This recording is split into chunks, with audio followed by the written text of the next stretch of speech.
तुम्हाला एक गोष्ट सांग, तिथं दिवस रात्र डोळ्यात तेल घालून सीमेवर कोणतर उभं आहे म्हणून आपण इथं सुखानं राहू शकतो, सुखानं खाऊ पिऊ शकतो, सुखानं झोपू शकतो.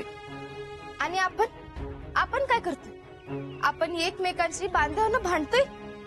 आपल्याला इथं गुण्यागोविंदानं राहता यावं म्हणून तिथं सीमेवर कोणतं रक्त सांडते. आणि आपण मात्र जातीपातीच्या धर्माच्या नावाखाली एकमेकांचंच रक्त सांडतो. आपण फक्त आपला विचार करतो. हा, मग घराचा, मग गावाचा आणि सगळ्यात शेवटी देशाचा. पण जो स्वतःच्या अगोदर देशाचा विचार करतो ना, तो असतोय खरा फौजी. मग तो बॉर्डरवर असला काय आणि नसला काय. त्या फौजी सारखं आपण कधी शिकणार आपला विचार नंतर आणि देशाचा विचार अगोदर करायला? देशभक्ती काय किराणा मालाच्या दुकानावर किंवा रेशनिंगच्या दुकानावर विकत मिळत नाही. ती रक्तात असावी लागती, इक्यासारखी. तो तुमच्या आमच्यांसाठी नाही तर देशासाठी शहीद झाला. त्याला शेवटचा निरोप द्यायला तुम्हीच सगळीजण आला होता ना. तेव्हा तर मूठ डावळून जोरात म्हणत होता, भारत माता की जय, विक्रम राऊत अमर रहे. मग आता कुठे गेली तुमची देशभक्ती? का ठेवली गुंडळून माळ्यावर? पुढच्या 15 ऑगस्ट, 26 जानेवारी किंवा एखादं कोणतर शहीद झालं तर त्याच्या अंत्ययात्रेला परत काढून ठेवण्यासाठी?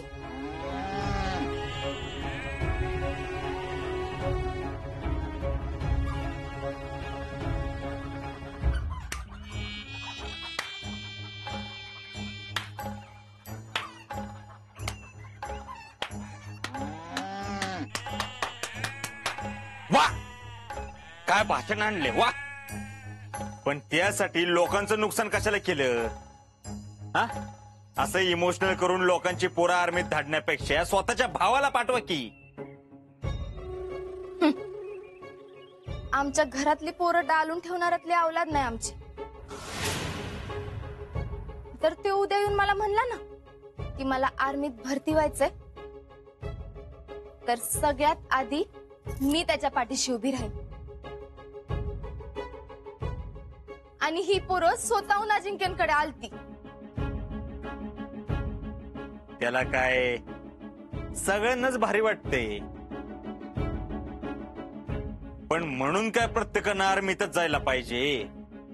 सगळी आर्मीत जाऊच शकत नाहीत. जो माणूस फक्त स्वतःपुरता विचार करतो ना, तो तर कधीच आर्मीत जाऊ शकत नाही. तुमची देशरक्षणाची लायकी असेल ना, तरच आर्मी तुम्हाला निवडते.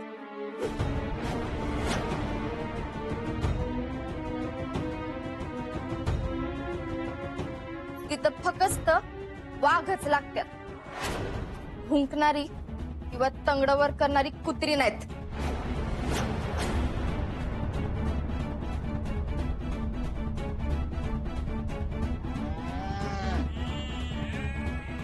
हे बघा, मला कुणाला बळजबरी करायची नाही, पण जर आर्मी बद्दल कोण गैरसमज पसरवत असेल ना, तर ते मी अजिबात खपवून घेणार नाही.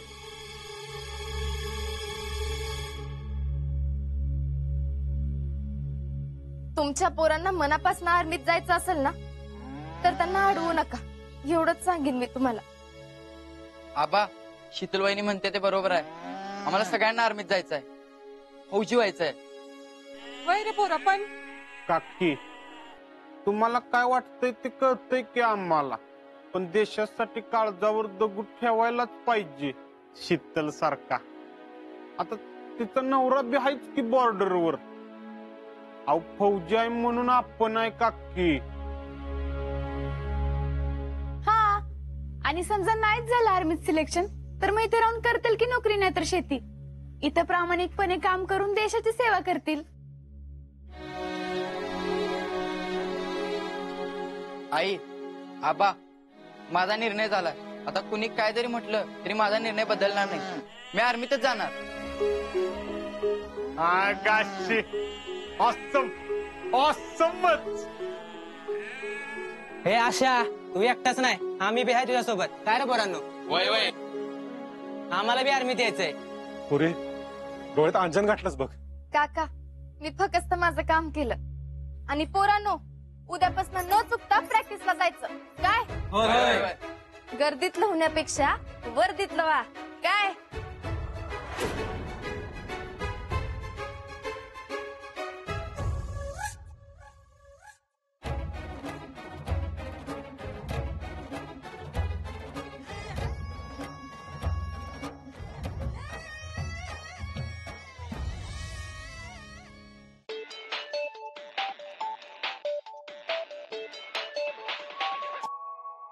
बोला मिसेस फौजी. फौजी मोहीम फत्ते झाली. मोहीम मग तोफांचा आवाज ना आला वय नाही. अगं आम्ही जरा लांब आहे नाहीत ना. कसली मोहीम? अहो आज प्रॅक्टिसला सगळी पोरं आलती म्हणजे आजपासून रोजच येणार आहेत. वा वा वा मिसेस फौजी तुम्ही तर विशेष मोहीम पत्ती केली की. हा काय हो? कसं काय सांगतो तुम्हाला हे? कसं जमतं म्हणजे काय समजलंय मला. ओ शीतल पवार आहे मी. हा पवार म्हणजे आता शीतल शिंदे आहे मी. हे तर पक्क कळून चुकलंय मला. होय का पोरं यायला तयार कशी झाली का? ते मी माझ्या स्टाईलनं केलं. मी फक्त रिपोर्टिंग करायचं काम केलं हे सांगाय फोन केलता. रिपोर्टिंग तुला कुठं जमतं रिपोर्टिंग करायला? मग आता सांगितलं ते काय केलं. असं रिपोर्टिंग करायचं नसतं. मग कसं करायचं असतं. आओ ठीक आहे. हे बघ इकडं आम्ही ऑफिसर्सना श्रीमान म्हणतो. म्हणजे बघ अजिंक्य शिंदे रिपोर्टिंग श्रीमान. श्रीमान आज के परेड में कुल मिलाकर 20 जवान हाजिर थे श्रीमान असं म्हणायचं.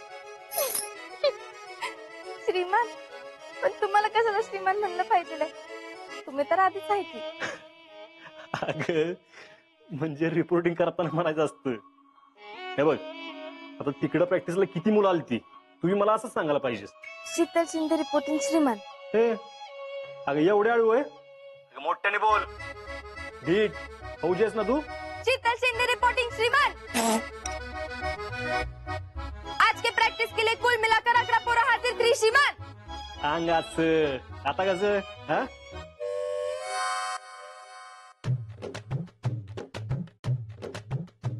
ए शितले काय झालंय सकाळ सकाळ वरडायला. काय नाही काय नाही. तुम्हाला काय झालं हसायला. कारखान्यावर जायचं नाही वाटतं. आवरा लवकर. काय बाई चहा सुद्धा नीट पिऊन देत नाही.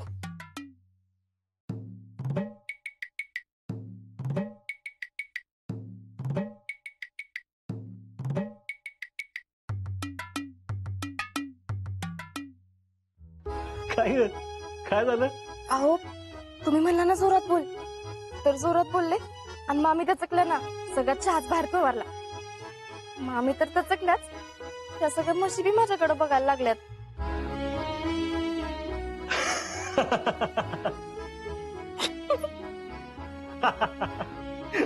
चला ठेवू का आता.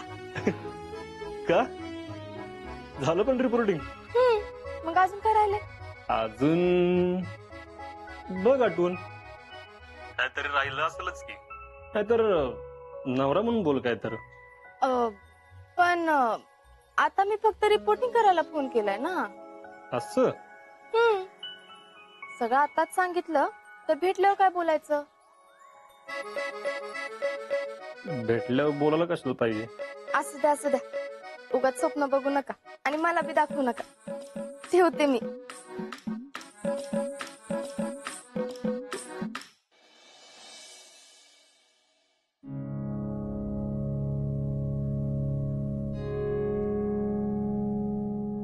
खर काय राव शेठ एखादा फौजी त्याच्या बायकोशी असं बोलत असेल असं वाटलं पण नव्हतं कधी मला. खर नवरा बायको बोलते असं वाटतच नाही. तुम्ही तर राव आपण मित्र मित्र बोलतो ना मजेत तसंच बोलता. अरे मग शितली मैत्रीणच आहे माझी. शितली कोणाला बोलायला ऐकत नाही बरं का. बोललं पाहिजे एकदा वहिनींशी. पण फोटोत तर एकदम शांत आणि सालस वाटतात. शांत दिसतं तसं नसतं म्हणून जग फसतं, कळलं का? शेठ, मग तुम्ही ना एकदम चांगल्या ठिकाणी फसले एवढं लक्षात ठेवा. आणि बरं का, एक कळलंय मला, तूच तिची कळ काढतो ते. भावा मग तुझा लय मोठा गैरसमज आहे बरं का.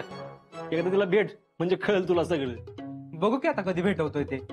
भावा ती एकदा मूळ पदार उतरली का नाही, घरच्यांना बी बॉर्डर असल्याचं फील दिली ती, आणि इकडे बॉर्डर आली ना दुश्मनाला बी पळवून लावल. होय. मग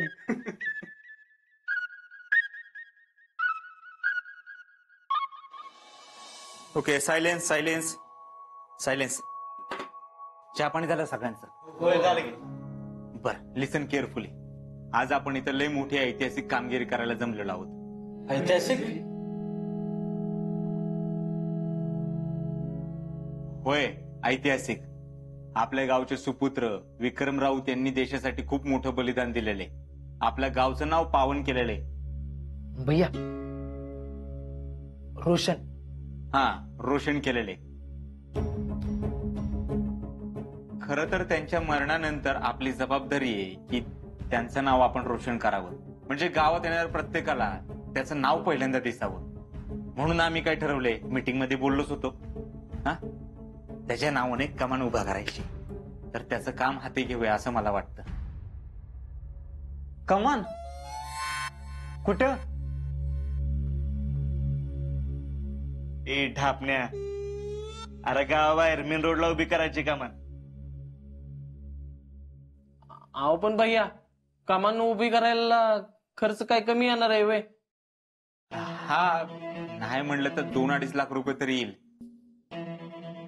भैया एवढा खर्च कोण करणार? अरे आम्ही आहे की. आता काय आमचा निर्णय झालेला आहे, आम्ही फक्त तुमच्या कानावर टाकायला बोलवलेलं आहे. हा, आता तुमच्या सगळ्यांना माहिती आहे, मी मीटिंग मध्ये बोललो पण होतो, पण शीतलनं हा मुद्दा हाणून पाडला. असो, काय हरकत नाही, आमचा निर्णय झालेला आहे. अरे देशासाठी एवढं मोठं बलिदान दिलं त्या माणसानं, गावचं नाव एवढं मोठं केलं, आपण त्याच्यासाठी साधी शुल्लक एक कमान नाही बांधू शकत? पण भैया, तुम्ही हे एकट्यानं सगळं काय करायची गरज आहे तेव्हा? म्हणजे आमचं बी योगदान असू द्या की. नाही, टॅलेंट तुमचं खरं आहे, पण याचा लोड मला कोणाच्या खांद्यावर टाकायचा नाही. आता हे मान्य आहे भैया तुमचं, पण तुम्ही आता काय म्हटलं की आपल्या गावचं विक्रमनं नाव मोठं केलं. आता गावातल्याच लोकांना मदत केली पाहिजे ना. काय रे, केली पाहिजे का नाही? हा हा, बरोबर बरोबर आहे. हो बरोबर आहे. बर, आता तुम्ही म्हणताय म्हणून ठीक आहे.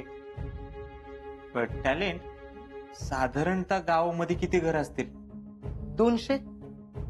200 म्हणजे आपण घरटे 1000 रुपये जरी काढले तरी 2-1 लाख रुपये जमा होतील. वरचे काय 5-50 असतील ते मी टाकेन. हा, चालतंय का? चालेल की भैया. हा भैया, अशा चांगल्या कामाला कोण नाही म्हणणार नाही. हा, बरं, आजच्या आज सगळी वर्गणी जमा झाली पाहिजे. हा, बरं सुरजा, गोट्याला फोन कर, त्याला सांग की या ठिकाणी असाच एक मुद्दा ठरलेला आहे वर्गणीचा. हा, तर तू एक ग्रुप कर, त्याला एक ग्रुप करायला सांग. निम्मी पोरं डिवाइड व्हा. हा, तू वर 40 जा, त्याला खाल 40 पाठव.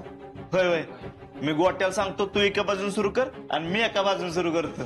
ए रिवार सेंड म्हणजे निघा. काय लागलंय पोरांना? हा, पोरं शिकली, प्रगती झाली. या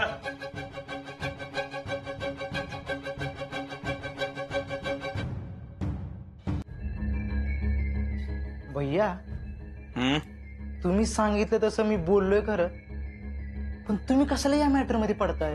टॅलेंट, उद्या कमान उभी राहिल्यानंतर लोक काय म्हणणार? काय? कमान चांगली झाली. आयडिया कुणाची आहे? भैयांची. हा, पैसे कुणाचे आहेत? गावकऱ्यांचे. बांधणार कोण? गावातली लोक. आणि नाव कुणाचं होणार? भैया, अहो मानलं की तुम्हाला. टॅलेंट, अरे टॅलेंट कमी पडायला लागलंय तुमचं. जा चार्जिंग करून या, जा. टेन्शन नॉट भैया, होतंय सगळं ठीक. पण मला एक गोष्ट सांगा, तुम्ही कशाला 50,000 टाकताय त्यात? अरे घातलेत कुठं, आपल्याला बोलायला काय जाते. आधी सगळ्यांची गोळा तर होते, मग आपलं बघू. हा ते पण आहे, पण भैया त्या शीतलनं काल घातलेला राडा विसरू नका. नाही टॅलेंट, भले तिच्यावर मी मनापासून प्रेम केलं असेल, पण तिच्या प्रेमात मी देवदास होणार नाही. हा गॉट इट. Got it. तिच्या प्रेमामुळं आपल्या करिअरकडे दुर्लक्ष करून कसं चाललंय. पॉइंट आहे भैया. अरे प्यार मोहब्बत एक तरफ और पोट पाणी दूसरी तरफ. आपली ड्रीम्स लई मोठी टॅलेंट. हे बी आहे म्हणा भैया. एकदा होऊ दे रे मला आमदार, मग दाखवतो एकेकाला. अहो पण तुझं पण बिन घाल चुलीत. तुझ्या मनात काय चाललंय ना ते कळतंय आम्हाला. तिला नाक घासायला लागत असतो बघ आपण, विसरत नसतो घेऊ भैया. माइंडेड. जितू शेठ, ओ जितू शेठ, कोण आहे का घरात? माहित होती का हो? सगळे आलाय, काय झालं? वर्गणी द्या. वर्गणी कसली? हो आम्ही वर्गणी गोळा करतोय, शहीद विक्रमची कमान उभी करायची आपल्याला. हा ताय, ओ ताय आले.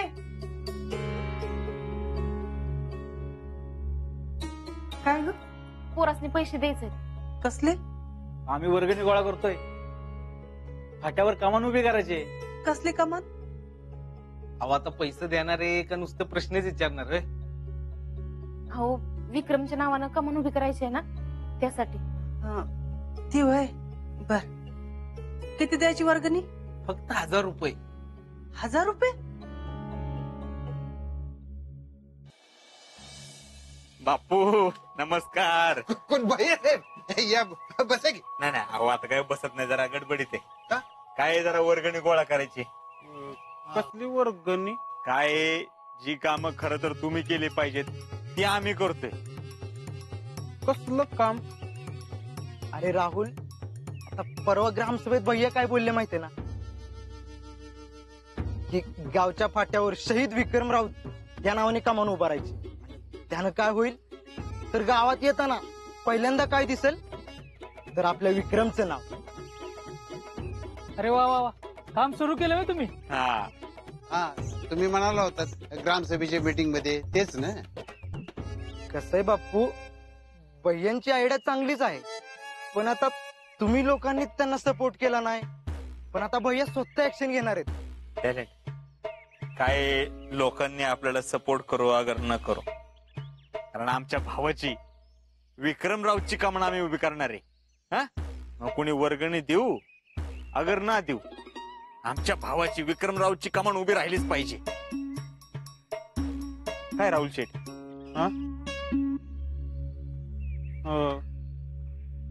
किती वर्गणी गोळा करायचे?